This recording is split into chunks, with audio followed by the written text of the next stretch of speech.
Here's the Danik, and he's like super professional about kids lessons. No.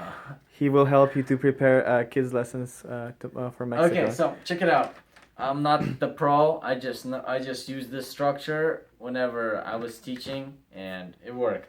So the structure is, first you start with an intro, then you go into your lesson, which should mainly be a story. Should base off your lesson off a story from the Bible. Then you will have a golden verse, and then you will use a life application. Or you can have a life application before you have your golden verse, and then you end with a craft. Remember, you always end with a craft. Your lesson should be approximately 20 minutes. Approximately, don't stress it out, but 10 of that minutes you will speak, the other 10 the translator will speak. You remember, you have to let the translator translate, because he will be ultimately, or she, it will mostly be likely be she, that will ultimately be teaching the kids.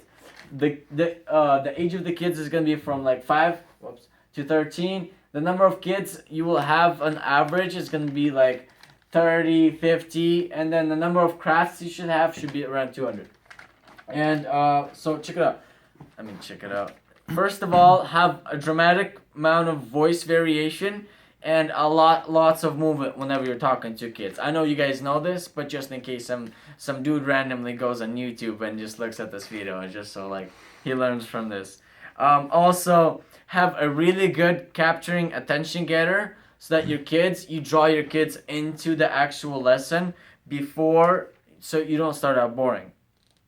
And the craft will finish up the actual lesson, so that will be your attention for the end. Also, the craft should be at the end, so that the kids don't get distracted within, like whenever you hang out. Maybe let's say you want to hand it out in the beginning of the lesson. It's really bad because the kids now will be distracted big time. So hand out the craft at the end, no matter which kind of craft you have. Also,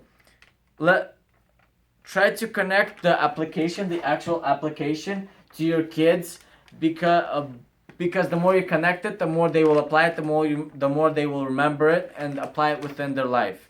So this way, you have to try to study as much as you can about the kids. Try to ask the pastors around what's their financial situation, if they're poor or rich or anything like this.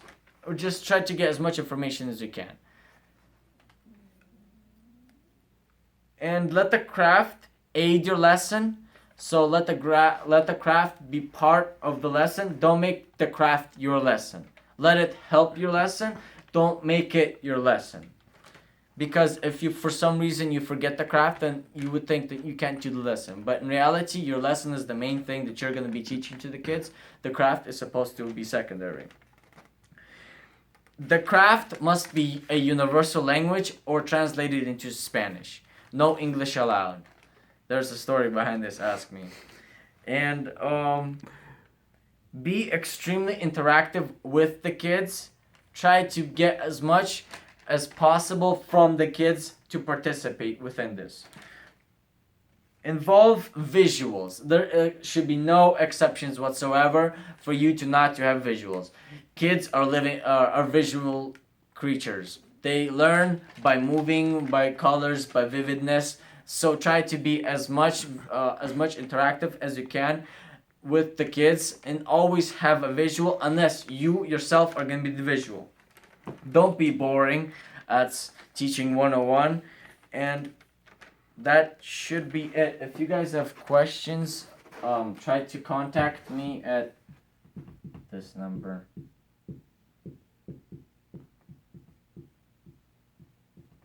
And I have really bad service, so if I take a while to answer, that's cool. And that should be it. Awesome. Thank you, Danik. And there's our flag.